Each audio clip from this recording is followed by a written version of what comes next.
दृश्यमाननगरी तुल्यन्निजान्तर्गतं पश्यन्नात्मनि मायया बहिरिवोद्भूतं यथा निद्रया यस्साक्षात् कुरुते प्रबोधसमये स्वात्मानमेवाद्वयं तस्मै श्रीगुरुमूर्तये नमः इदं श्रीदक्षिणामूर्तये बीजस्यान्तरिवाङ्कुरो जगदिदं प्राङ्निर्विकल्पं पुनः मायाकल्पितदेशकालकलना वैचित्रचित्रीकृतं मायावीव विजृम्भयत्यपि महायोगी वयस्वेच्छया तस्मै श्रीगुरुमूर्तये नमः इदं श्रीदक्षिणामूर्तये तस्मै श्रीगुरुमूर्तये नमः इदं श्रीदक्षिणामूर्तये। ॐ सहना भवतु सहनौ भुनक्तु सह वीर्यं करवावहै तेजस्विनावधीतमस्तु मा विद्विषावहै। ॐ शान्तिः शान्तिः शान्तिः। सदाशिवसमारम्भां शङ्कराचार्यमध्यमाम् अस्मदाचार्यपर्यन्तां वन्दे गुरुपरम्पराम्। ॐ 59मो श्लोक। अविज्ञाते परे तत्त्वे शास्त्राधीतिस्तु निष्फला विज्ञातेऽपि परे तत्त्वे શાસ્ત્રાધીતિસ્તુ નિષ્ફલા. એટલે જે સ્ટુડન્ટ જે છે શિષ્ય જે છે એને એને એને કોંગ્રેચ્યુલેટ કરે છે. આચાર્ય જે છે એને એને એને અભિનંદન આપે છે અને સાથે સાથે બ્રહ્મવિદ્યાનો પણ સ્તુતિ કરે છે આચાર્ય ગુરુ, અને બતાવે છે કે આ જ્ઞાન જ્ઞાન જે છે બ્રહ્મજ્ઞાન જે છે એ મોક્ષનું સાધન છે. અને બ્રહ્મજ્ઞાનની ઇમ્પોર્ટન્સ બતાવવા માટે આ જે આચાર્ય જે છે કહે છે કે મોક્ષ માટે અન્ય કોઈ સાધન નથી, બ્રહ્મજ્ઞાન જ કેવળ મોક્ષનું સાધન છે. અને બાકી બધા જે સાધનો જે છે એનાથી મોક્ષ પ્રાપ્ત ન થઈ શકે એવું કહે છે. અને એના માટે કહે છે કે એ વસ્તુ બતાવવા માટે કહે છે કે યોગ હોય, સાંખ્ય હોય, કર્મ છે, ઉપાસના છે, કે વ્યાકરણનું જ્ઞાન છે, તર્કનું જ્ઞાન છે, કે વેદનું અન્ય બીજા કર્મકાંડ વિષયોનું જ્ઞાન, ઉપાસના કાંડ વિષયનું જ્ઞાન, અન્ય કોઈ બધા વિજ્ઞાનો, અન્ય વિદ્યાઓ કશું મોક્ષ આપવા માટે સમર્થ નથી. અને અહીંયા પણ પાછું વેદાંતની અંદર પણ એક જે છે એ વેદાંત પણ મોક્ષ ના આપે. એવું કેવી રીતે? એટલે કહે છે કે ખાલી કેવળ સ્કોલરશિપ, વિદ્વત્તા વગેરે હોય, વેદાંત ઉપનિષદના મંત્રો બધા મોડે હોય અને એને એ રીતે એ ખાલી સ્કોલરશિપ વગેરે વિદ્વત્તા વગેરે હોય તો પણ મોક્ષ વગેરે પ્રાપ્ત ન થઈ શકે. જે જ્ઞાન જે છે ઉપનિષદના રહેલું જ્ઞાન છે, જે એને તમે આત્મસાત કરેલું છે, એ જ છેવટે તમને મુક્ત કરી શકે. અને અહીંયા એ વસ્તુ માટે અહીંયા એની ઇમ્પોર્ટન્સ જે છે બતાવે છે. 59મા શ્લોકમાં આ જ્ઞાનની ઇમ્પોર્ટન્સ બતાવે છે. અર્થાત આત્મસાત જ્ઞાનને આત્મસાત કરવું જે છે એ આત્મસાત કરવાની વસ્તુને અહીંયા એની મહત્તા બતાવે છે. અવિજ્ઞાતે પરે તત્વે શાસ્ત્રાધીતિસ્તુ નિષ્ફલા વિજ્ઞાતે બી પરે તત્વે શાસ્ત્રાધીતિસ્તુ નિષ્ફલા. એટલે આમ તો એવું કહેવાનો આશય છે કે ખરેખર આ બ્રહ્મને જાણતા હોઈએ તો પછી આ બધી સ્કોલરશિપ, વિદ્વત્તા વગેરે છે નકામી છે. સ્કોલરશિપ એટલે અહીંયા શાસ્ત્રિક અધ્યયન. અને બ્રહ્મને ન જાણતા હોઈએ તો પણ શાસ્ત્રિક અધ્યયન નકામ છે. એટલે શું? શાસ્ત્રનું અધ્યયન ન કરી તો બ્રહ્મને ક્યાંથી જાણીએ? એટલે આ વસ્તુ બંને સ્ટેટમેન્ટ તમે જો ભેગા કરો તો તમને જણાય કે આ વસ્તુ મતલબ કે આ આચાર્યનું જે શ્લોક જે છે, આચાર્ય જે આ શ્લોક કયો છે એ કંઈ સમજાય એવું લાગતું નથી.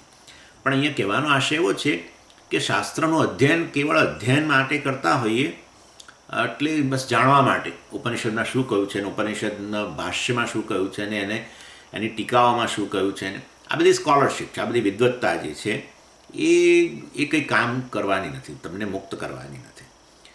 એટલે શાસ્ત્રનું અધ્યયન કેવળ એમાં રહેલા જ્ઞાનને આત્મસાત કરવા માટેનો ઉપયોગ કરીએ અને એનો આ રીતે એને એને એની વિદ્વત્તા માટેનો ઉપયોગ કરીએ, એને જાણીને વિદ્વાન બનવાનો પ્રયત્ન કરીએ, તો એવી સ્કોલરશિપ તો યુઝલેસ છે. એટલે શાસ્ત્રાધીહી, શાસ્ત્ર જ્ઞાન એટલે આ રીતે સ્કોલરશિપ નિષ્ફલા અવિજ્ઞાતે પરિતત્વ. એટલે અવિજ્ઞાત એટલે જાણતા નથી.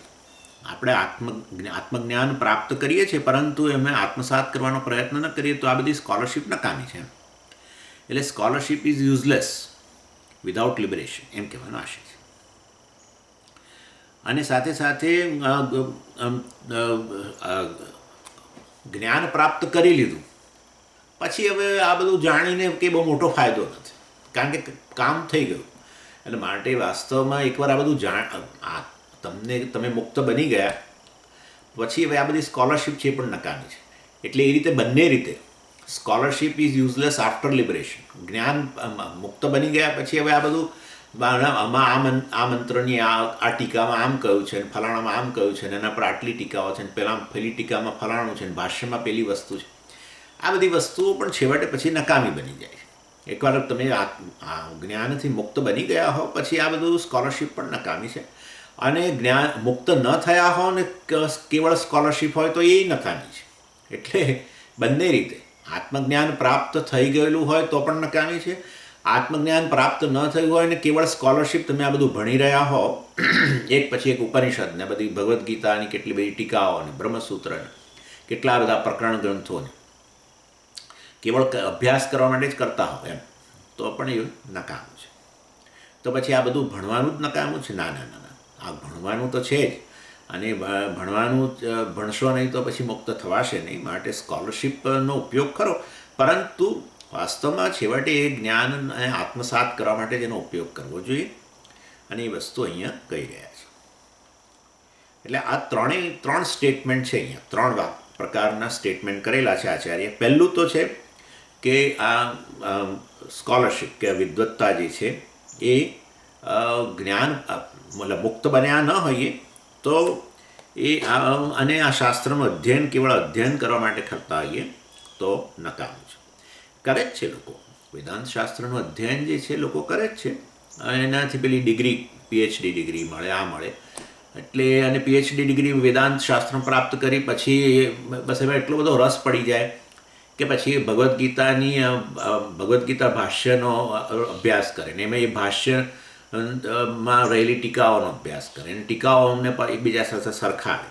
અને પછી બીજા બધા આચાર્યોએ શું કહ્યું છે, કે વિશિષ્ટાદ્વૈત આચાર્યોએ શું કહ્યું છે, પેલા આચાર્યએ શું કહ્યું છે. અને એટલે વાસ્તવમાં આ બધું અધ્યયન કર્યા કરે છે. કારણ કે હવે કારણ કે કોઈ PhD પ્રાપ્ત કર્યું ને હવે એમાં આગળ વધો તો ધીમે ધીમે નામના પ્રાપ્ત થાય. એટલે આ અદ્વૈત વેદાંતની અંદર PhD તો આપણા અમદાવાદમાં અને બીજે બધી યુનિવર્સિટીઓમાં ઓફર કરે જ છે બધા કોર્સીસ. એટલે વાસ્તવની અંદર આવી સ્કોલરશિપ જે છે એનાથી આપણો સંસાર જે છે એ સંસારમાંથી આપણે મુક્ત થાય.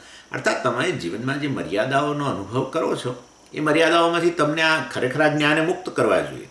તે મુક્ત કરતા નથી. જ્ઞાન તો બધું પ્રાપ્ત કરી જ રહ્યા છો, ખૂબ ઊંડા ઉતરી ગયા છો. તો પછી એ એવા સંજોગોમાં કહે છે કે આવી સ્કોલરશિપ નકામી છે, એમ કહે છે. એટલે જ્યારે તમે આત્માને જાણ્યો જ નથી કે હું મુક્ત છું વગેરે, ત્યારે એનું સાધન એવું આ જ્ઞાન વગેરે છે એ જ્ઞાન નિષ્ફળ છે. એટલે ભાઈ તમે એમાં ગમે એટલા ઊંડા ઉતરો ને વિદ્વાન બનો પણ નકામી છે. એટલે આ બહારની વ્યક્તિઓ બધી જે છે એ આના પર આધાર રાખે, જુદા વિષયો પર, અને આપણે આના પર આધાર રાખીએ.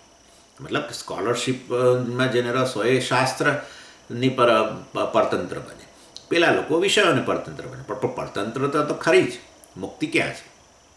એટલે એ રીતે કોઈ બહુ મોટો ફેર નથી. એટલે એ પહેલું સ્ટેટમેન્ટ થયું કે આવી સ્કોલરશિપ જે છે એ નકામી છે.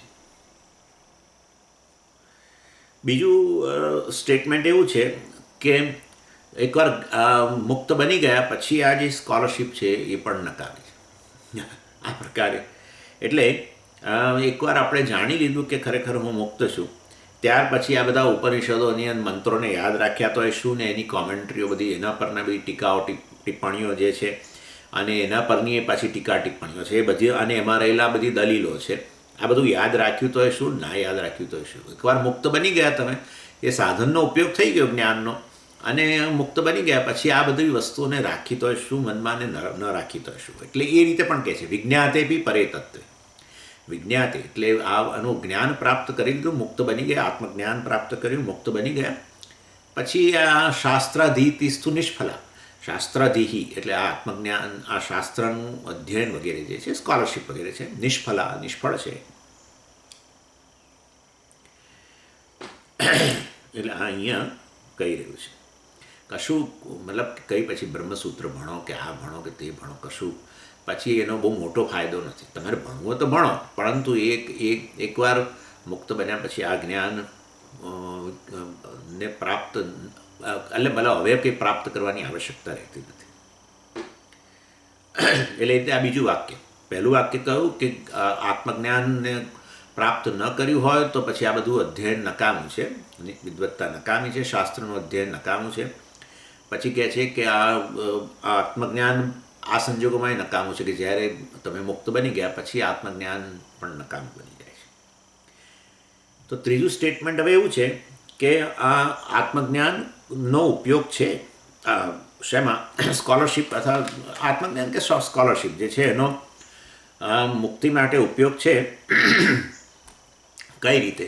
તો કે તમે અધ્યયન કરી રહ્યા છો પરંતુ તમને કેટલાય સંશયો છે, અને એ સંશયો દૂર ન થાય ત્યાં સુધી તમે આ જ્ઞાનને આત્મસાત ન કરી શકો.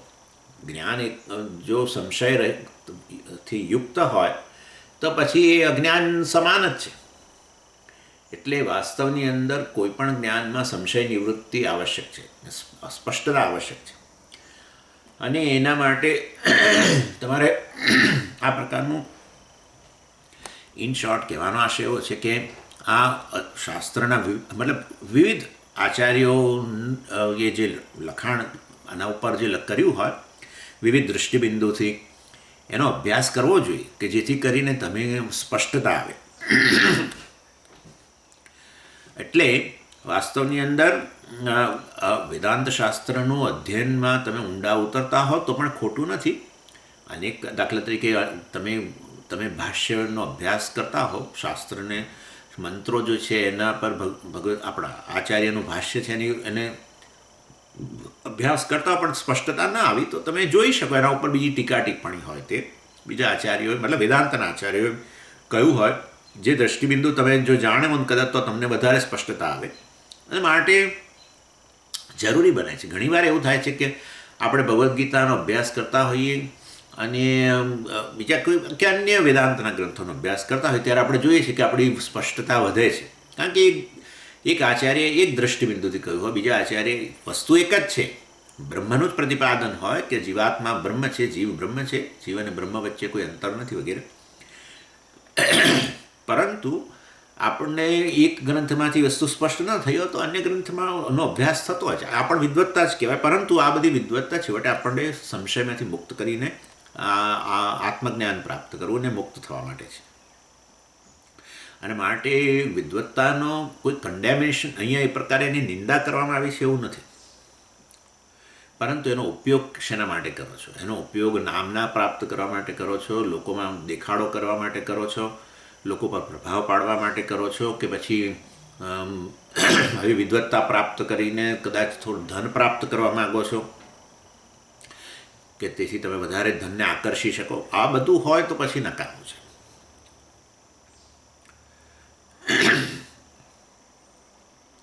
અને આ રીતે આ 3 મુદ્દા અહીંયા રજૂ કરવામાં આવ્યા. અને પછી આ બધું પત્યા પછી શંકરાચાર્યજીએ બીજા અનેક પ્રકારના પરતંત્રતાઓ છે એની વાત કરી.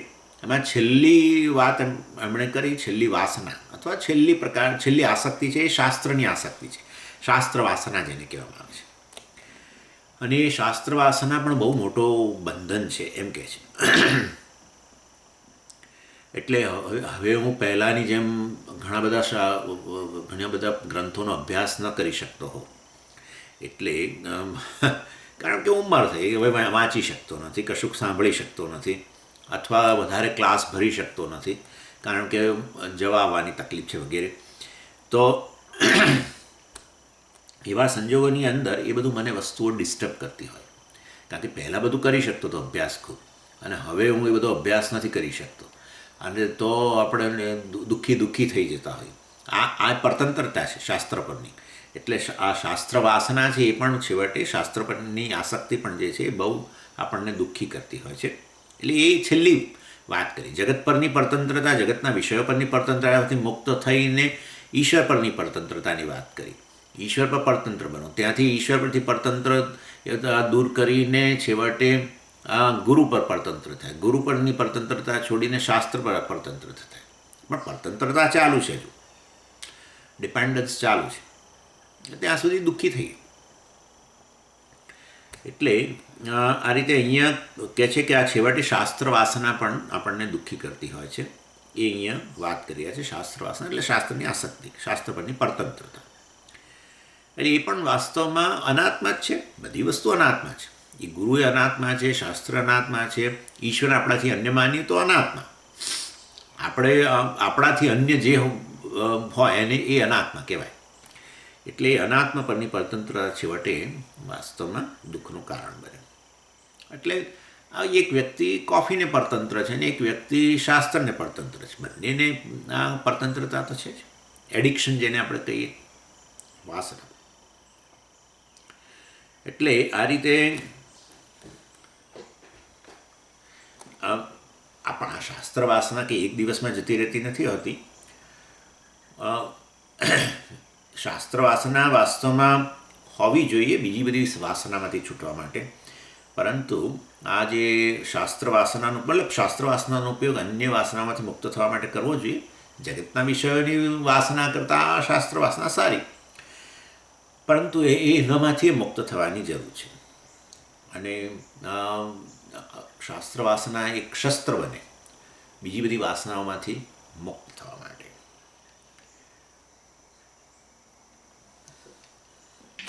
શાસ્ત્ર વાસના છે તમને બધી જ પ્રકારની વાસનામાંથી મુક્ત કરે છે. છેવટે તો ઈશ્વર પરની પરતંત્રતામાંથી મુક્ત કરે, ગુરુ પરની પરતંત્રતામાંથી મુક્ત કરે, આશ્રમ પરની પરતંત્રતામાંથી મુક્ત કરે.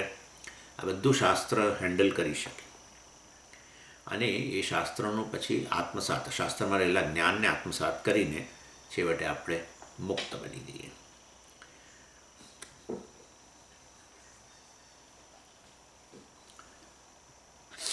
ચાલો પછી આગળનો શ્લોક. શબ્દજાલમ મહારણ્યમ ચિત્તભ્રમણકારણમ અતઃ પ્રયત્નાત જ્ઞાતવ્યમ તત્વજ્ઞેસ્તત્વમાત્મનઃ. અને આ શ્લોકની અંદર શંકરાચાર્યજી હવે વોર્નિંગ આપે છે બધા એક બીજી, કે શાસ્ત્રના શબ્દો જે છે એ શાસ્ત્રના શબ્દો એક જાણે જાળ, અને જાળની અંદર ફસાઈ ન જશો, અને તમે તમારા જીવનનું જે ધ્યેય છે એને ભૂલી ન જશો. આ શાસ્ત્રના જે શબ્દો છે એ જ્યાં સુધી તમે એનો ઉપયોગ સ્વતંત્રતા મુક્તિ પ્રાપ્ત કરવા માટે કરો છો ત્યાં સુધી સારું છે. મુક્તિ શેમાંથી? એટલે શાસ્ત્રના શબ્દોમાંથી જ મુક્તિ, શાસ્ત્રનો અભ્યાસ કરીને શાસ્ત્ર પરની જ પરતંત્રતામાંથી મુક્તિ. હા, આપણે એ બરાબર જોયું ને હમણાં કે શાસ્ત્ર પરની પરતંત્રતા સારી બીજી બધી પરતંત્રતા કરતાં, પરંતુ શાસ્ત્રનો પછી અભ્યાસ કરીને શાસ્ત્ર પર પરતંત્ર બન્યા, એનો અભ્યાસ કરીને જ્ઞાન પ્રાપ્ત કરીને શાસ્ત્ર પરની જ પરતંત્રતામાંથી મુક્ત થવાનું છે. છેવટે સ્વતંત્ર થવું એ જ તો જીવનનું ધ્યેય છે, મુક્તિ.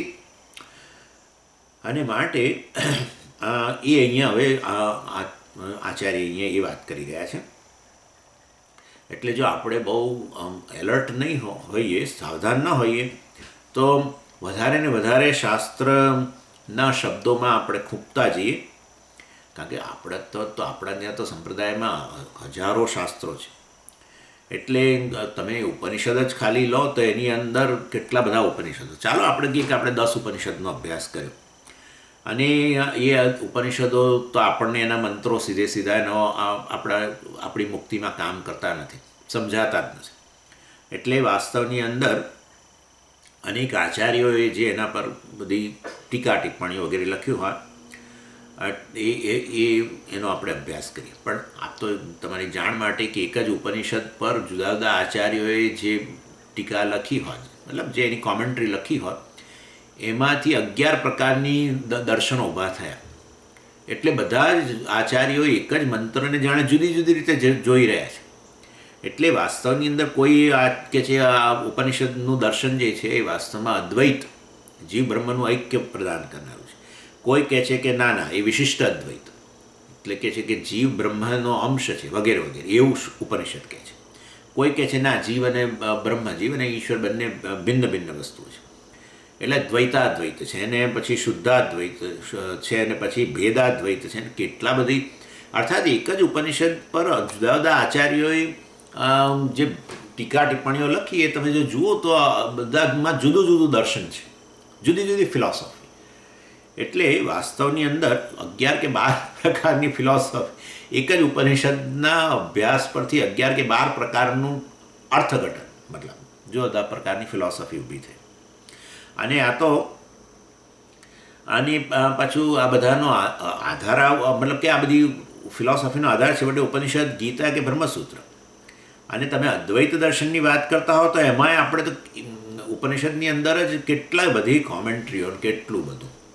દાખલા તરીકે જીવ બ્રહ્મ છે એ દર્શન આપણે, એ ફિલોસોફી શંકરાચાર્યની ફિલોસોફીની વાત કરીએ તો એમાંય કેટલી બધી. પછી શંકરાચાર્યજીએ તો ભાષ્ય લખ્યું તો ચાલો બરાબર છે, પરંતુ એ પછી ભાષ્યને સમજાવવા માટે પાછી કોમેન્ટ્રી, એને સમજાવવા પાછી બીજી કોમેન્ટ્રી, એને સમજાવવા પાછી ત્રીજી કોમેન્ટ્રી. એટલે વાસ્તવની અંદર ભાષ્ય પરની ટીકા આપણે એને કહીએ, તેને સબ કોમેન્ટ્રી કહીએ. પછી એ ટીકા પર પાછી ટિપ્પણી, એટલે સબ કોમેન્ટ્રી. એના પર પાછી કંઈક એ બધાનું સંકલન કરીને પાછી કંઈક એક બીજી કોમેન્ટ્રી. એટલે આ દાખલા તરીકે આ તમને એક બ્રહ્મસૂત્રની વાત કરું તો બ્રહ્મસૂત્રમાં શંકરાચાર્યજીએ બ્રહ્મસૂત્ર ઉપર ભાષ્ય લખ્યું, અને એમના ઉપર ભામતી નામની સબ કોમેન્ટ્રી, અને ભામતી ઉપર કલ્પતરુ નામની સબ કોમેન્ટ્રી, એના ઉપર પરિમલમ નામની સબ કોમેન્ટ્રી, અને એના ઉપર એ બધાનું પાછું સંકલન કરીને આ 5નું સૂત્ર, ભાષ્ય, અને ભાષ્ય પર મેં તમને કહ્યું પ્રમાણે ભામતી ઉપર કલ્પતરુ ઉપર પાછું પરિમલ, આવી 5 કોમેન્ટ્રીનું પાછું સંકલન કરીને એક આચાર્યએ આવું તત્વસુધા નામની પાછી બીજી ટીકા કંઈક લખી. એટલે આ તો અંત જ નથી ને આ બધી વસ્તુ. કહેવાનો આશય આપણા શાસ્ત્રો અનેક છે, એ શાસ્ત્ર પરનું દર્શન કરનારા આચાર્યો જુદી જુદી રીતે દર્શન કરીને એને પર અનેક પ્રકારની ફિલોસોફી ઊભી થઈ. એટલે કેવલાદ્વૈત ને શુદ્ધાદ્વૈત ને વિશિષ્ટાદ્વૈત ને દ્વૈતાદ્વૈત ને વગેરે, ભેદાદ્વૈત ને 11 કે 12 પ્રકારે, એટલે જુદી જુદું અર્થઘટન. અને આપણે ખાલી આપણું કેવલાદ્વૈત વગેરે લઈએ અને એના ઉપર શંકરાચાર્યજીની ઉપર ભાષ્યનો વગેરેનો અભ્યાસ કરીએ, બ્રહ્મસૂત્ર હોય, ભગવદ્ ગીતા હોય કે ઉપનિષદ હોય, તો એમાંય પાછી કેટલી બધી આવી રીતે ટીકા ટિપ્પણીઓ બધું છે. એટલે આપણે બહુ એલર્ટ ન હોઈએ તો આમાં ફસાઈ જઈએ આ ટ્રેપની અંદર, અને પછી ક્યારેય બહાર ના આવી શકે. માટે આચાર્ય અહીંયા વોર્નિંગ આપે છે. શું કહે છે? શબ્દ જાલમ. એટલે આ શાસ્ત્રના શબ્દો મોટી જાળ છે. અને કેવું છે? મહાઅરણ્યમ, ડીપ ફોરેસ્ટ, મહાઅરણ્ય, ખૂબ મોટું જંગલ છે. આ શાસ્ત્રના શબ્દો જે છે એ શબ્દરૂપી જાળ બહુ મોટું મહાઅરણ્ય સમાન છે.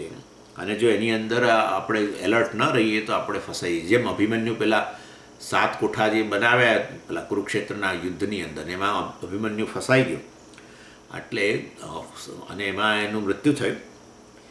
એટલે આ રીતે તમે આ બધાની અંદર એકવાર પ્રવેશ કરો આ જંગલની અંદર, અને પછી જો તમને ખબર ના હોય કે આપણે આ શેના માટે શાસ્ત્ર પાસે ગયા છીએ, આપણે ભૂલી જઈએ તો મતલબ પર્પઝ, કયા પ્રયોજનથી ગયા છે ભૂલી જઈએ, તો વાસ્તવમાં આ બધું છે ને ધીરે ધીરે તમને આનંદ આપતું જતું હોય છે.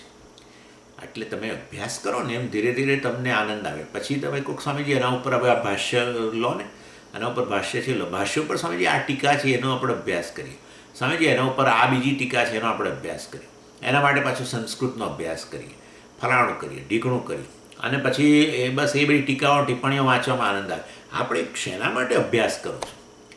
એ તો આ સંસારમાંથી મુક્ત થવા માટે અભ્યાસ કરો છો તો ભૂલાઈ ગયું, પણ પેલો બૌદ્ધિક આનંદ આવતો જે થયો એ આનંદ, એ રસનું પાન કરતા ગયા એટલે આ એક મોટો સંસાર થયો. પહેલાં ઇન્દ્રિયોના જે વિષયો હતા એમાં આપણને રસ હતો, એમાંથી આનંદ આવતો, તો હવે આ પકડ્યું.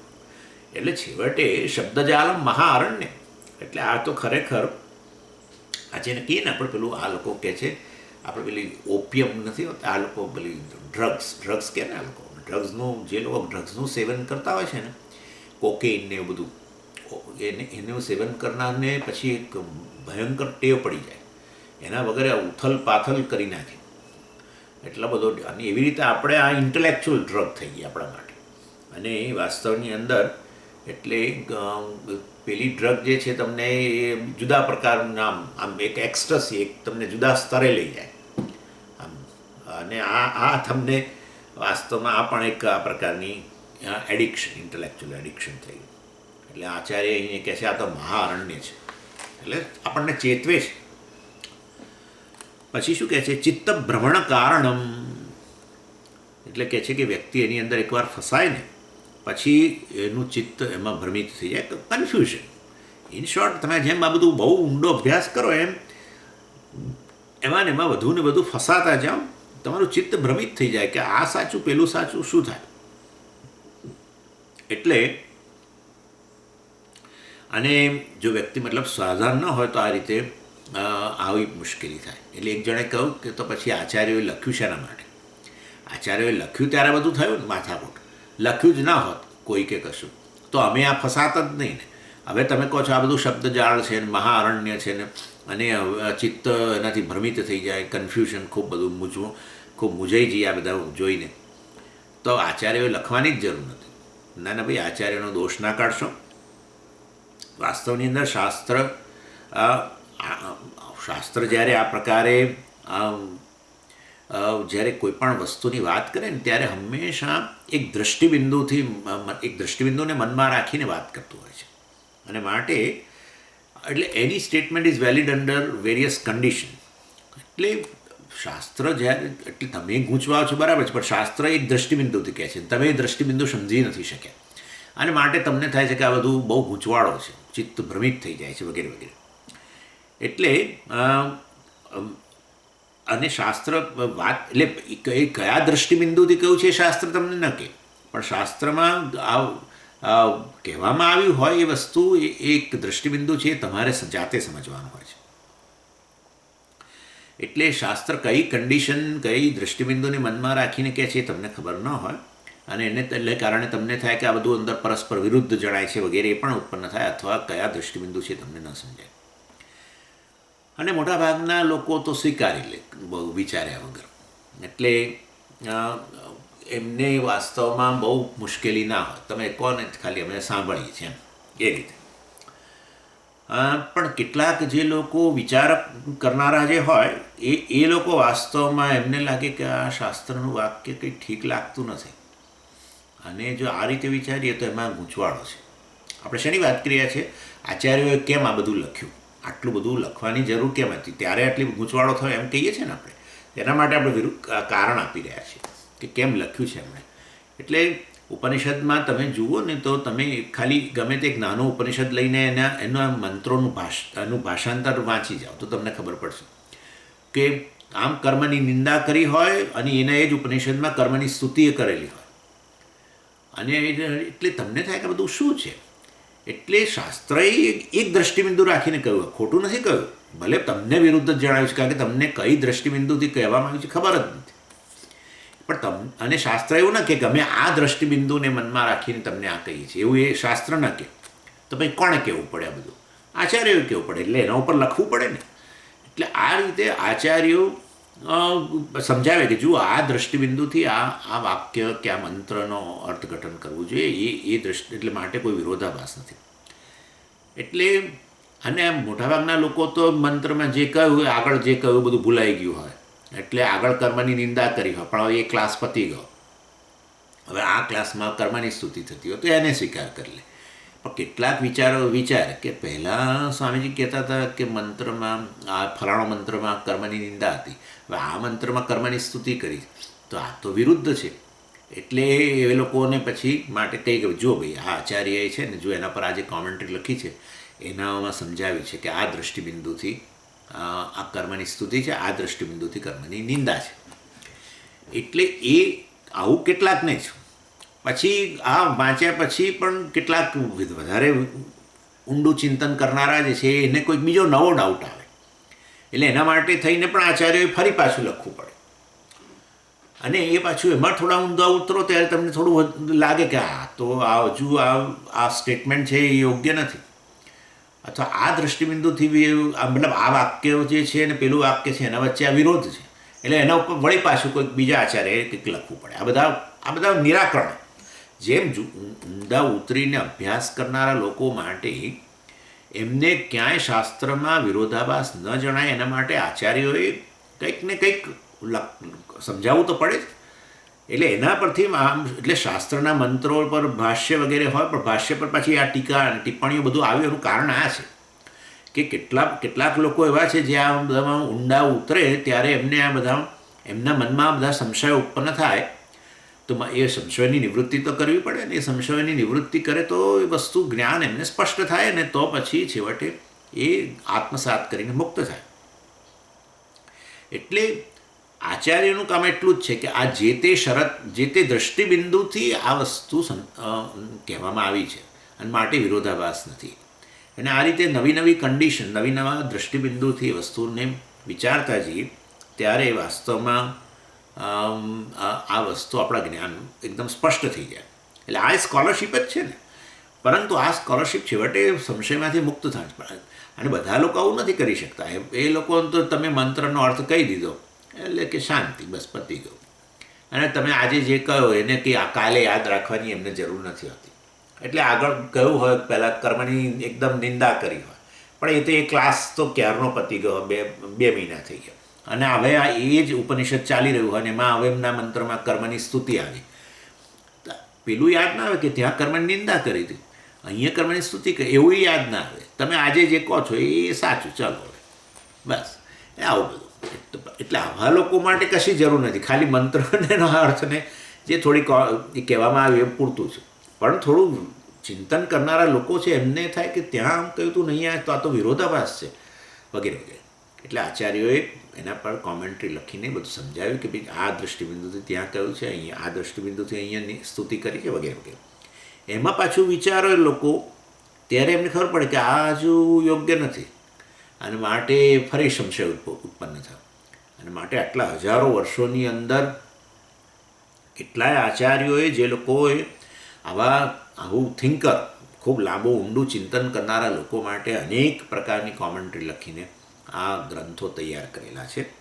અને બધા કેટલાય એડવાન્સ ગ્રંથો પણ છે પાછા. અને એમાં તમે જુઓ તો કેટલાક આમાં એવું છે કે આપણે તો ખાલી વેદાંતના દૃષ્ટિબિંદુથી વિચારીએ, પરંતુ કેટલીક ભાષાની દૃષ્ટિએ પણ આ બધા ગ્રંથોનો અભ્યાસ થતો હોય છે. પાછું ગ્રામેટિકલી તમે કેટલાક લોકો વિચારે તો કે હા બરાબર, તમે અર્થ કર્યો બધું બરાબર, પણ તમે જો એમ કે વ્યાકરણના દૃષ્ટિબિંદુથી જુઓ તો આ શબ્દનો અર્થ તો આવો થાય છે અને તમે આવો અર્થ કરો છો. એટલે પાછું કોઈ વ્યાકરણના સ્પેશિયાલિસ્ટ હોય એણે પાછું આ બધું સમજાવવું પડે. મીમાંસા એટલે શાસ્ત્રના વાક્યોનું અર્થઘટન, વેદના વાક્યોનું અર્થઘટન, શાસ્ત્રના વાક્યોનું અર્થઘટન કરવું એને મીમાંસા કહેવાય, એનાલિસિસ. એ કઈ રીતે એની પદ્ધતિ હોય છે, કઈ રીતે કરવું. એટલે જે ઊંડું ચિંતન કરનારા લોકો છે એ લોકો એ દૃષ્ટિબિંદુથી જુએ તો એમને ડાઉટ લાગે, એટલે એમનો એ ડાઉટ દૂર કરવો જોઈએ.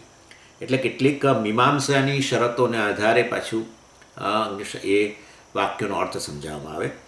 અને આ રીતે વાસ્તવમાં તમે જો જુઓ તો અને ન્યાયની દ્રષ્ટિથી તર્કસંગત ન લાગે ક્યારેક. તમે મોટાભાગના લોકોને તો કંઈ ચિંતા હોતી જ નથી, પરંતુ કેટલાક લોકો જે હોય છે એમને આ વસ્તુ કઠે કે ભાઈ આમાં તો આમ કહેવાયું છે.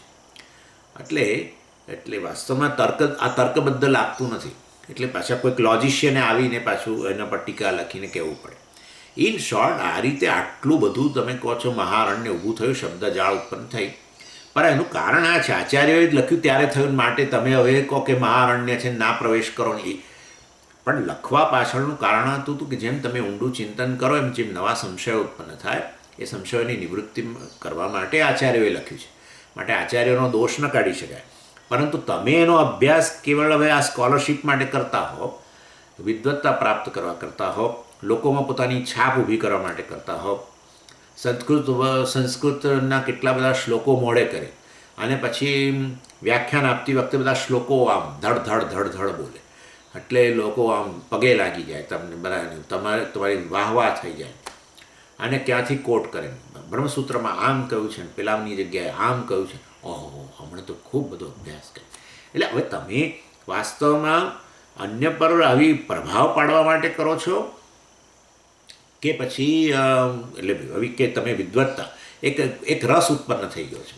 જેમ પેલો ડ્રગ્સમાંનું એડિક્શન ઊભું થઈ જાય, ડ્રગ્સની જેમ ટેવ પડી જાય લેવાની, એવી રીતે આ પણ જાણે લીધા વગર હવે આ બધું ભણ્યા વગર હવે ચેન નથી પડતો. પણ તમે શેના માટે આ શાસ્ત્ર પાસે પહેલે દિવસે ગયા હતા એ તો ચિંતન કરો, સંસારમાંથી છૂટવા માટે ગયા હતા. આ તો તમે નવો સંસાર ઉત્પન્ન કર્યો. એટલે જ એ ચેતવણી આપવા માટે કહે છે કે ભાઈ તમે કયા પર્પઝથી અંદર પ્રવેશ્યા હતા. તમે અંદર પ્રવેશ્યા, તમે ચિંતન કરી શકો છો, ડાઉટ ઉત્પન્ન થાય છે તો અભ્યાસ કરો આગળ. બીજા આચાર્યોએ શું કહ્યું છે, અભ્યાસ કરો, સંશયની નિવૃત્તિ કરો, જ્ઞાન સ્પષ્ટ પ્રાપ્ત કરો, પણ છેવટે મુક્તિ માટે છે એમ કરો. આ બીજાઓ વિદ્વત્તા માટે કે ઇન્ટેલેક્ચ્યુઅલ ઇન્ટરેસ્ટ આનંદ ઉત્પન્ન કરવા માટે નથી. એ વસ્તુ એ માટે થઈને અહીંયા ચેતવણી આપે છે. એક દ્રષ્ટાંત તમને આપું. દાખલા તરીકે આપણા કેવી રીતે આ બધું આ શબ્દજાળ કેવી રીતે ઉત્પન્ન થાય છે એના માટે દ્રષ્ટાંત આપું. દાખલા તરીકે આપણે એક વાક્ય તમે જાણો છો કે પાણી 100 ડિગ્રી સેન્ટીગ્રેડે ઉકળે છે અને એ વસ્તુ સત્ય છે. હવે એની અંદર બધા લોકો, મોટાભાગના લોકો તો કહેશે કે બરાબર છે 100 ડિગ્રી સેન્ટીગ્રેડ ઉકળે છે. પણ એક વ્યક્તિ આવીને કે ના સ્વામીજી આ ખોટું તમે બોલ્યા. કેમ ખોટું બોલ્યા? એટલે કહે છે કે તમે જુઓ તો કેટલીક શરતોને આધારે પાણી 100 ડિગ્રી સેન્ટીગ્રેડે ઉકળે છે. એટલે વાસ્તવમાં એવી વ્યક્તિ જે છે જેણે આ પ્રશ્ન ઉઠાવ્યો છે કે એ વ્યક્તિ જાણે છે કે કઈ શરતો હેઠળ આ 100 ડિગ્રી સેન્ટીગ્રેડ તાપમાને ઉકળે. અને વાસ્તવની અંદર મતલબ કે કેટલીક જો આની અંદર અશુદ્ધિઓ વગેરે હોય અને એ અશુદ્ધિઓ અંદર ઓગળેલી, મતલબ કેટલાક ક્ષાર વગેરે ઓગળેલા હોય તો પાણીનું તાપમાન જે ઉકળવાનું જે છે, પાણી ઉકળવાનું તાપમાન જે છે બદલાઈ જાય. એટલે બિલકુલ જેમાં કોઈ પણ પ્રકારનો ક્ષાર છે જ નહીં, બિલકુલ એવું પ્યોર વોટર જે હોય એ 100 ડિગ્રી સેન્ટીગ્રેડ ઉકળે, એ મને કહે છે. એટલે તમે એમ કે સ્વામીજી આ સ્ટેટમેન્ટ કર્યું કે પાણી 100 ડિગ્રી સેન્ટીગ્રેડ તાપમાને ઉકળે, પણ એ ખોટું છે. એમાં આ શરત ઉમેરો કે પ્યોર શુદ્ધ જળ જે છે જેની અંદર કોઈ પ્રકારના ક્ષાર વગેરે નથી, એ પાણી 100 ડિગ્રી સેન્ટીગ્રેડ ઉકળે. એટલે મારે ઉમેરવું પડ્યું. શું ઉમેરવું પડ્યું? શુદ્ધ એ શબ્દ ઉમેરવો પડ્યો. એટલે હવે જુઓ તમે પાણી 100 ડિગ્રી સેન્ટીગ્રેડ ઉકળે, પરંતુ જે વિચારક હતો એ કે અને જાણતો હોય શરત, એ કે જુઓ હવે આ શરત ઉમેરો ત્યારે 100 ડિગ્રી આવે. જો તમે ક્ષાર વગેરે હોય તો પછી તાપમાન બદલાઈ જાય. સારું, ચાલો હવે આ સ્ટેટમેન્ટ સાચું છે, શુદ્ધ જળ 100 ડિગ્રી સેન્ટીગ્રેડ તાપમાને ઉકળે? ના. પાછું બીજું કોઈ કારણ, એ જે વધુ ચિંતન કરનારો છે અને એને ખબર છે કઈ શરતો છે બધી. એટલે એણે કહ્યું કે સ્વામીજી આ 100 ડિગ્રી સેન્ટીગ્રેડ તાપમાને શુદ્ધ જળ જે છે એ ઉકળે ખરું, પરંતુ પાછું દબાણને ધ્યાનમાં લેવું જોઈએ. એક વાતાવરણનું દબાણ એટલે 760 મિલીમીટર વાતાવરણના દબાણ, એટલે અત્યારે આપણે જે વાતાવરણનું જે દબાણ છે પ્રેશર, એ પ્રેશરમાં 100 ડિગ્રી સેન્ટીગ્રેડ ઉકળે. જો દબાણ વધે તો પછી ઓછા તાપમાને પણ ઉકળે. એટલે તમે ઉમેરો હવે એક વાતાવરણ દબાણે અને શુદ્ધ જળ જે છે 100 ડિગ્રી સેન્ટીગ્રેડ તાપમાને ઉકળે. હવે જો આ શબ્દ જાળ વધતી જાય. ઇન શોર્ટ આ ખોટું નથી, અર્થાત આપણને વધુ ને વધુ સ્પષ્ટતા આપતી જાય છે. એટલે કહેવાનો આશય આ શબ્દ જાળ જે છે આ પ્રકારે વધે. મોટાભાગના લોકોને તો ચિંતા જ નથી. તમે કહો 100 ડિગ્રી સેન્ટીગ્રેડ તાપમાન બરાબર છે, પણ જે ચિંતન કરતો હોય એ કહે કે જો આ બધી શરતો ઉમેરો એની અંદર, શરતોને આધારે આ જે સ્ટેટમેન્ટ સાચું બને, નહીં તો ન બને. એટલે કોઈ જે વ્યક્તિ આ બધું ચિંતન કરી શકે છે એના માટે થઈને પછી શબ્દજાળ મોટી થતી જાય છે. અને તમે પાછું કોઈ ત્રીજું આવ્યું, એ કહે છે બરાબર છે, પણ તમને ખબર છે સ્વામીજી આ જળ એટલે એમાં એક પાછું હેવી વોટર પણ છે. બોલો, આ વડોદરા પાસે છે ને પેલો પ્લાન્ટ કંઈક હેવી વોટર પ્લાન્ટ, એટલે કે છે બીજું એક જળ છે જેને હેવી વોટર એટલે રેડિયો એક્ટિવ જળ હોય છે. અને ઘણા લોકો તો જો કે આ ખબર જ નથી હોતી, એટલે એ કહે છે કે એ પાછું કહે છે કે ભાઈ તમે જે બોલો છો એ ખાલી પેલા જળને લાગુ પડે છે, આપણા પાણી પીએ છીએ કે જે વાપરીએ છીએ એ જળને લાગુ પડે. આ બધી શરતો હેવી વોટર જે છે એને આ બધી શરતો પાછી લાગુ ન પડે, એટલે વળી પાછું એ ઉમેરાવે, એટલે કે ઉમેરો એની અંદર કે બરાબર છે શુદ્ધ જળ એક વાતાવરણ દબાણે 100 ડિગ્રી સેન્ટીગ્રેડ તાપમાને ઉકળે છે, પરંતુ હેવી વોટર વગેરે જે છે એ વાસ્તવમાં રેડિયો એક્ટિવ પાણી જે છે એ આ તાપમાને ઉકળતું નથી, એમાં આમ હોય છે ને તેમ હોય છે ને એ આટલા તાપમાને ઉકળે વગેરે વગેરે. એટલે કહેવાનો આશય, જેમ તમે ચિંતન કરો અથવા જે ચિંતન કરતું હોય એના માટે આ બધી શબ્દજાળ છે, એને અનેક સંશયો ઉત્પન્ન થાય.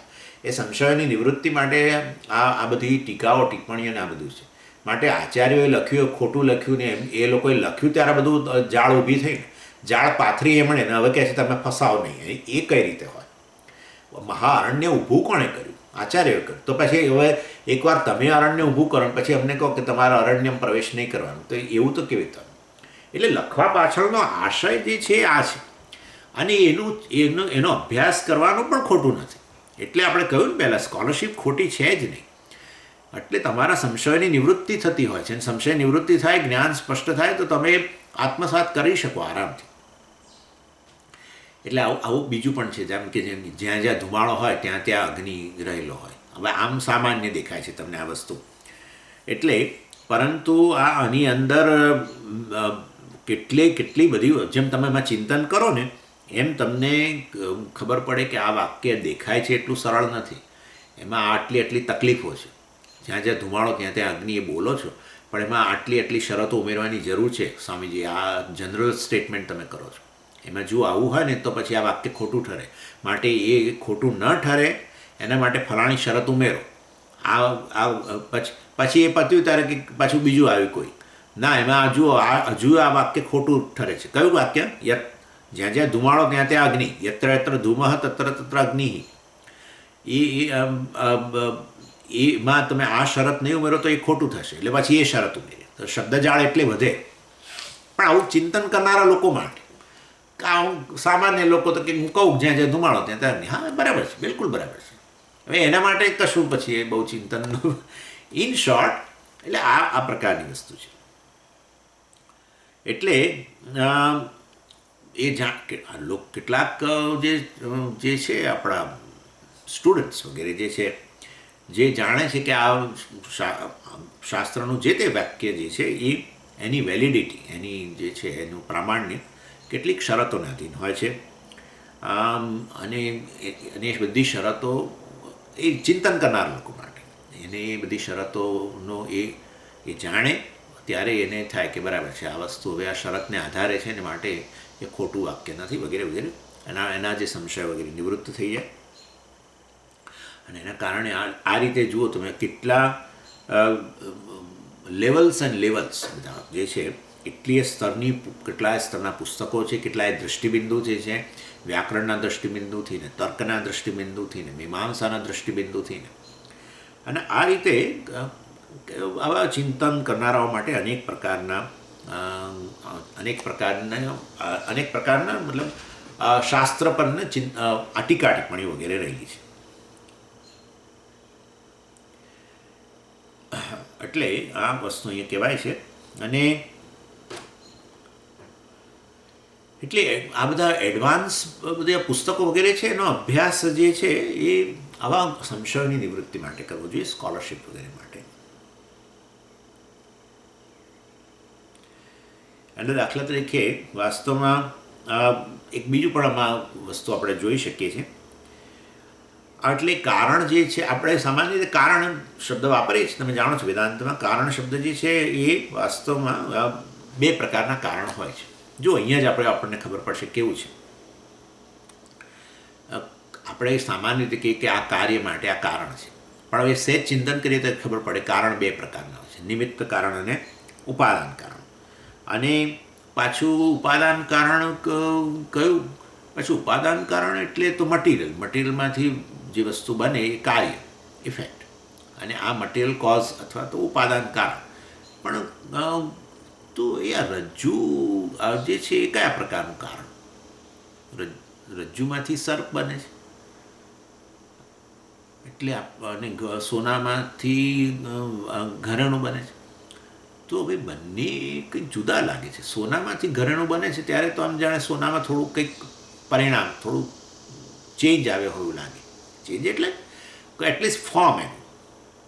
જ્યારે રજ્જુમાંથી જે સર્પ બને છે એમાં તો રજ્જુ જ મટીરિયલ છે. રજ્જુ ના હોત તો સર્પ બનવાનો શક્યતા જ નથી. એટલે હવે રજ્જુમાં તો કશું પરિવર્તન લેશ માત્ર ફોર્મમાંય થતું નથી. સોનામાં તો પેલું બિસ્કિટ હોય ને એમાંથી એ હવે જતું રહ્યું, એને બદલે હવે રિંગ અછોડો બની ગયો. તો પરિવર્તન તો થયું ને થોડું. એક જુદા આકારમાં હતું, એ જુદા આકારમાં આવ્યું. તો એ સોનું એ ઉપાદાન કારણ છે અને આ રજ્જુ એ ઉપાદાન કારણ છે. પણ બંનેમાં ભેદ લાગે છે. રજ્જુ તો રજ્જુ જ રહે છે અને છતાં એ સર્પનું ઉપાદાન કારણ બને છે. અને સોનું એ આ કારણ બને છે, ઉપાદાન કારણ, ઘરેણા માટે, અછોડા માટે. બંને જુદા લાગે છે. હવે આ કોઈકે આવું ચિંતન કર્યું એટલે પાછું એમના માટે કહેવું પડે આપણે, એ પાછું સમજાવવું પડે કે બીજું ઉપાદાન કારણે બે પ્રકારના હોય છે, પરિણામી ઉપાદાન કારણ અને આ વિવર્તોપાદાન કારણ. એટલે આ તમે શું બોલ્યા? એટલે આપણે કહીએ કે પરિણામી ઉપાદાન કારણ એટલે જેમાં મટીરિયલમાં થોડુંક પરિવર્તન થાય. પરિવર્તન આવું આકારના સ્તરે પરિવર્તન થાય, બીજું પરિવર્તન ન થતું હોય તો. એટલે અને જો કે એમાં પાછું મટીરિયલમાં પરિવર્તન થાય છે. સોની જે છે એ સામાન્ય રીતે થોડું ઘણું તાંબુ ઉમેરે ને ત્યારે પેલું ઘરેણું બની શકે છે.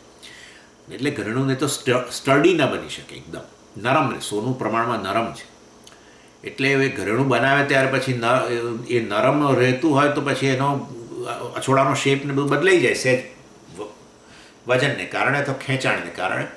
એટલે એમાં થોડું તાંબુ ઉમેર્યું. એટલે આ રીતે મટીરિયલમાં પરિવર્તન તો થોડું લાવે. તમે માટીમાંથી ઘડો બનાવો ત્યારે ખાલી એનો શેપ આપો એ જાણે પરિવર્તન છે, એક જુદું રૂપ આવ્યું. પણ એટલાથી નથી થતું. ઘડાને પછી તમારે ઘડો મજબૂત જોઈએ છે ને, એટલે માટે શું કરે, પછી એને તપાવે બરાબર ભઠ્ઠીમાં, એટલે પેલું મજબૂત થઈ જાય. નહીં તો તમે પાણી ભરવાની સાથે ફસકાઈ જાય. એટલે કહેવાનો આશય જાણે કે માટીમાં પરિવર્તન આવે છે. હવે જે ભઠ્ઠીમાં રાખ્યા પછીની એ જે માટી છે એ જુદી પ્રકારની થઈ ગઈ છે. જ્યારે પેલી રજ્જુમાંથી સર્પ બને છે ત્યારે રજ્જુ તો ઇન્ટેક્ટ એવી રહે છે અને છતાંય સર્પના રૂપમાં જાણે કે પરિવર્તન થાય છે. એટલે પાછું સમજાવવું પડે કે પરિણામી ને વિવર્તોપાદાન. વિવર્તોપાદાન કારણ એટલે જેમાં ઉપાદાન કારણમાં લેશ માત્ર પરિણામ કે વિકાર આવ્યા વગર જે તમને આ રૂપમાં દેખાય, નવા રૂપમાં દેખાય, કાર્યના રૂપમાં દેખાય, એ વસ્તુ વાસ્તવમાં વિવર્તોપાદાન કારણ છે. અને પરિણામી ઉપાદાન કારણ એટલે જેમ કે દૂધમાંથી દહીં બને છે કે આ રીતે માટીમાંથી ઘડો જે રીતે તૈયાર થાય છે એને આ રીતે તમે સમજાવી શકો, જેમાં પરિવર્તન આવે છે. પરિણામ એટલે જેમાં વિકાર આવે છે.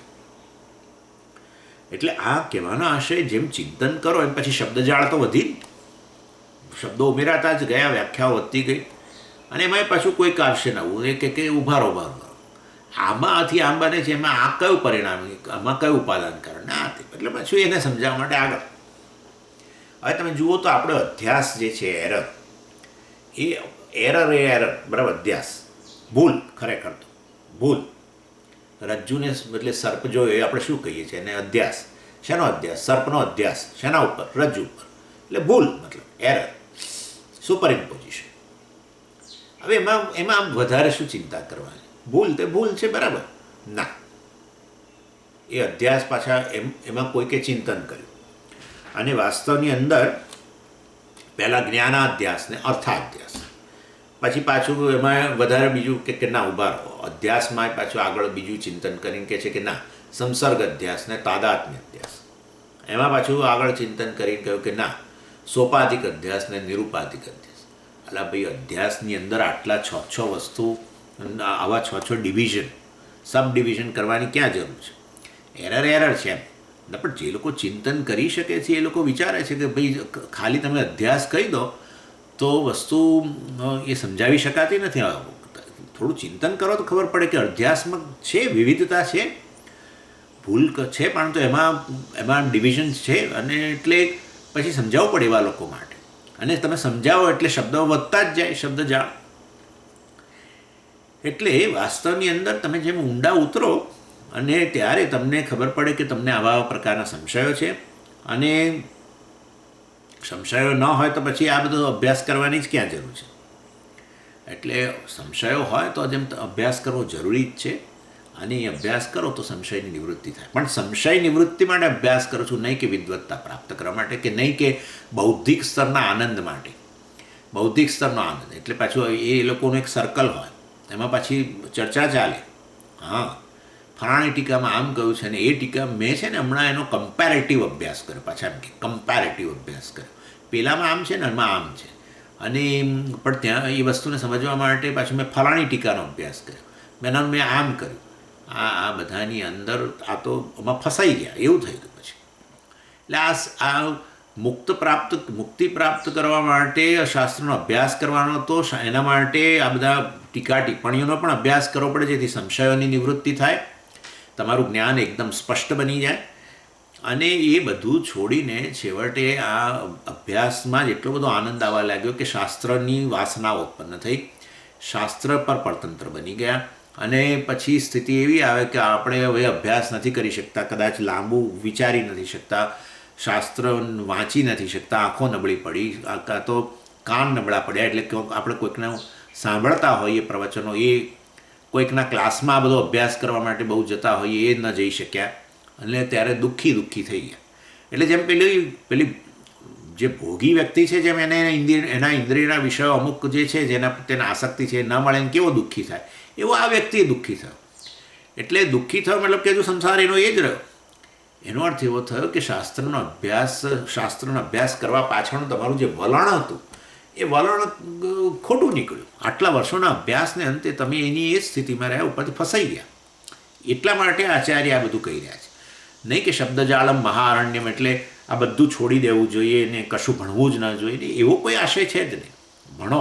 ભણવું જ જોઈએ, અને જેથી જ્ઞાન સ્પષ્ટ થાય. પણ આપણા મનમાં આ જ હોવું જોઈએ કે મારા મનમાં જે સંશય ઉત્પન્ન થાય, અથવા મારા મનમાં સંશય ઉત્પન્ન ન થાય પણ શાસ્ત્ર સંશય ઉત્પન્ન કરે અને પછી પાછું એનું નિરાકરણ કરે, એમ કરીને મારું જ્ઞાન સ્પષ્ટ કરી આપે. અને માટે એ દૃષ્ટિએ આ જ્ઞાન જે છે એ અથવા જ્ઞાનમાં પણ મતલબ આટલું મોટું ભંડોળ, શાસ્ત્ર ભંડોળ જે છે એ કામનું છે, ખોટું નથી.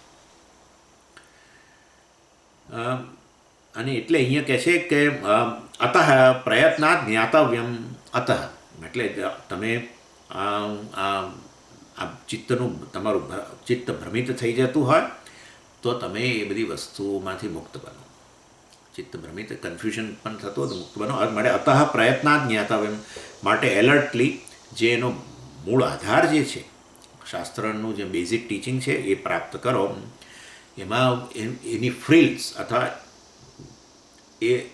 એ અભ્યાસ દ્વારા આનંદ લેવાનો પ્રાપ્ત ન કરો, આનંદ પ્રાપ્ત કરવાનો પ્રયત્ન ન કરો. મુખ્ય વસ્તુ શું છે ધ્યાનમાં રાખો. શું મુખ્ય વસ્તુ છે? બ્રહ્મ સત્યમ જગન મિથ્યા. આ મુખ્ય વસ્તુ છે ભાઈ. જીવો બ્રહ્મૈવ ન પરમ. અને માટે વાસ્તવની અંદર હું બ્રહ્મ છું, ચૈતન્ય સ્વરૂપ છું અને મુક્ત છું. અને જે મારો અનુભવનો વિષય છે જડ છે, અર્થાત આ શરીર મન બુદ્ધિ સહિત વસ્તુ જડ છે. અને જે જડ વસ્તુ છે એ ચેતનને ક્યારેય સ્પર્શી ન શકે. અને માટે એ વસ્તુને ધ્યાનમાં રાખીને એના સંબંધી જે ડાઉટ્સ હોય એ ડાઉટ્સના નિરાકરણ માટે જેનો પણ અભ્યાસ કરવો પડે કરો. અને સ્વતંત્ર અભ્યાસ ઓફકોર્સ ન કરી શકાય, આચાર્યની મદદથી કરો. અને માટે આચાર્ય જુદી જુદી ટેક્સ્ટનો અભ્યાસ કરાવતા હોય તો પણ આપણા મનમાં તો આ જ હોવું જોઈએ કે મારે તો આટલું તાત્પર્ય ગ્રહણ કરવાનું છે કે હું બ્રહ્મ છું, ચૈતન્ય છું, અને આ સમગ્ર જગત મિથ્યા છે, જે જડ છે મિથ્યા છે, અને એ મિથ્યા જગત વાસ્તવમાં સત્ય વસ્તુને ક્યારેય અસર ન કરી શકે. જડ વસ્તુ છે ક્યારેય મુક્ત નથી, ચેતન હંમેશા મુક્ત છે, અને જડ વસ્તુ છે હંમેશા દેશ કાળ પ્રારબ્ધ વગેરેને અધીન છે, જ્યારે આ ચૈતન્ય જે છે દેશકાળ પ્રારબ્ધને અધીન નથી, અને માટે દેશકાળ પ્રારબ્ધને અસર ન કરી શકે. હું એવો છું સ્વરૂપથી જેના પર દેશકાળ કશાની અસર નથી, પ્રારબ્ધની અસર નથી. શરીર વગેરે વસ્તુ પ્રારબ્ધને અધીન છે. અને આ રીતે આ કન્વિક્શન મનમાં લાવવા માટે, આ પ્રકારનું આ વસ્તુને સ્પષ્ટ કરવા માટે જેનો પણ અભ્યાસ કરવો પડે એ કરો, જ્યાં પણ ક્લાસમાં જવું પડે ત્યાં જાઓ, પણ આ મનમાં રાખો. બસ મારે કોઈને આ બધું ભણીને કોઈની આગળ મારે રજૂ કરવું નથી કે હું આટલું ભણ્યો છું, અને એમાં મને લાવો થોડા શ્લોકો મોડે કરી દઉં, અથવા ઉપનિષદના મંત્રો મોડે કરી દઉં, અને પછી એની અંદર રમણ કરવું એટલે મતલબ કે આ ફલાણામાં આમ છે ને આમ છે ને વગેરે વગેરે. અથવા લોકો આગળ જરા સાંજે બધા ભેગા થઈએ છે ત્યારે લાવો જરાક આવું થોડુંક ગોખી રાખેલું હોય તો કામ લાગે આમ કોટ કરવા માટે. આ કશું કામ નહીં કરે. આ બધી વસ્તુમાં છેવટે દુઃખ જીવનમાં આવશે. અને માટે શાસ્ત્રના અભ્યાસથી સંસારમાંથી મુક્ત થવાને બદલે હજુ સંસારી રહેતા હોઈએ તો આપણું અભ્યાસ પ્રત્યેનું વલણ બદલવા માટે અહીંયા આવી ચેતવણી આપવામાં આવી. પ્રયત્નાત કહ્યું, અતઃ પ્રયત્ન એલર્ટલી જ્ઞાતવ્યમ, અને જાણવું જોઈએ શું આત્મનઃ સત્વમ, આપણું પોતાનું જે સ્વરૂપ છે જે એને જાણવાનો જ પ્રયત્ન કરવો જોઈએ. એટલે આ જડ વસ્તુ જે છે વાસ્તવમાં એને અનેક રીતે વહેંચતા હોય છે ને. આપણે જોયું પંચકોશના રૂપમાં કે અથવા પંચમહાભૂતના રૂપમાં કે અથવા શરીરત્રયના રૂપમાં કે, એટલે એમાં એ શરીરત્રય એને કેમ કર્યું ને પંચમહાભૂતમાં એને કેમ કર્યું ને એમાં બહુ ઊંડા ઉતરવાને બદલે આ જડ વસ્તુ છે, મિથ્યા છે, ભલે એને 3 શરીરની દ્રષ્ટિથી કહ્યું કે પંચમહાભૂતની દ્રષ્ટિથી કહ્યું કે પંચકોશની દ્રષ્ટિથી કહ્યું, તો તમને જે અનુકૂળ મોડેલ પંચમહાભૂતનું મોડેલ તમને ઠીક ન લાગતું હોય તો શરીરત્રયનું મોડેલ ઠીક ન લાગતું હોય તો પંચકોશ. પણ તમે પંચકોશથી વિલક્ષણ એવા તમે ચૈતન્ય છો, શરીરત્રયના સાક્ષી તમે ચૈતન્ય છો, એ વસ્તુને મનમાં રાખો. એટલે આ રીતે અહીંયા કહેવામાં આવે છે. એટલે તત્વજ્ઞૈ આ જ્ઞાતવ્યમ તત્વજ્ઞૈ, એટલે જે લોકોને તત્વને જ જાણવાનો રસ છે કે હું જ તત્વ છું, સત્ય છું જગતનું, અને એવા લોકો માટે જ્ઞાતવ્ય, એ લોકોએ જાણવું જોઈએ શું આત્મનઃ સત્વમ, આત્માનું સત્વ અર્થાત આત્માનું સત્વ અર્થાત અહમનું સત્ય જે છે, હું ચૈતન્ય છું, નિર્વિશેષ ચૈતન્ય છું, લિમિટલેસ અર્થાત અનંત ચૈતન્ય છું, બ્રહ્મ છું, એ જાણવાનો જ પ્રયત્ન કરવો જોઈએ. અને માટે શંકરાચાર્યજી આ વસ્તુને વારંવાર કહેતા હોય છે કે ભાઈ ધ્યાન મતલબ ધ્યેય જે છે એને મનમાં રાખો. શાસ્ત્ર એક વધારાની પછી એક નવી ટેવ ઉત્પન્ન ન કરો કે શાસ્ત્રના અભ્યાસની ટેવ પડી ગઈ છે હવે. જેમ બીજી બધી ટેવોમાં આપણને કેવી ભારે પડે છે એવી રીતે આ ટેવ પણ તમને છેવટે ભારે પડશે. અને જાણે ડિપેન્ડન્સ કોઝિંગ ડ્રગ કે ને આ લોકો, ડ્રગ ન લેતા હોય ને કેવા ચટપટ થઈ જાય. જે અમુક સમય થાય એવું હોય છે. આ લોકો કહે છે કે રોજે જે ડ્રગ લેતું હોય ને જે 11 વાગે કે રોજ, તો પછી એને બીજે દિવસે 11 વાગે ચટપટી થાય કે હવે મારે હું નહીં લઉં તો શું થાય. બહુ ખરાબ સ્થિતિ થાય છે. આ લોકો છેવટે મૃત્યુ થઈ જતું હોય છે ન લે. એટલે આ આપણે એવું મતલબ કે અહીંયા આશય છે કે આવી પ્રકારની એક વાસના ઉત્પન્ન ન કરો. શાસ્ત્ર વાસના ઉત્પન્ન ન કરો. શાસ્ત્રનો આધાર લઈને આ જીવનમાં આ ખ્યાલ રાખો. તત્વને જાણવાની ઈચ્છા રાખો. તમે જ તત્વ છો, તમે સત્ય છો, જન્મ મૃત્યુથી પર છો, પુણ્ય પાપથી પર છો. અને આ બધું આવું જાણશો તો તમે છેવટે દુઃખમાંથી મુક્ત થઈ જશો, ભયમાંથી મુક્ત થઈ જશો. એ વસ્તુને ધ્યાનમાં રાખીને પ્રયત્નાત જ્ઞાતવ્યમ, આ માટે અતઃ એટલે એલર્ટલી તમે પ્રયત્ન એટલે આ પ્રકારે પ્રયત્ન કરો, એ અહીંયા કહેવામાં આવ્યું. પછી 61મો શ્લોક છે, આવતી જોઈશું. ઓમ પૂર્ણમદઃ પૂર્ણમિદં પૂર્ણાત પૂર્ણમુદચ્યતે પૂર્ણસ્ય પૂર્ણમાદાય પૂર્ણમેવાવશિષ્યતે. ઓમ શાંતિ શાંતિ શાંતિ. હરિ ઓમ શ્રી ગુરુભ્યો નમઃ. હરિ ઓમ.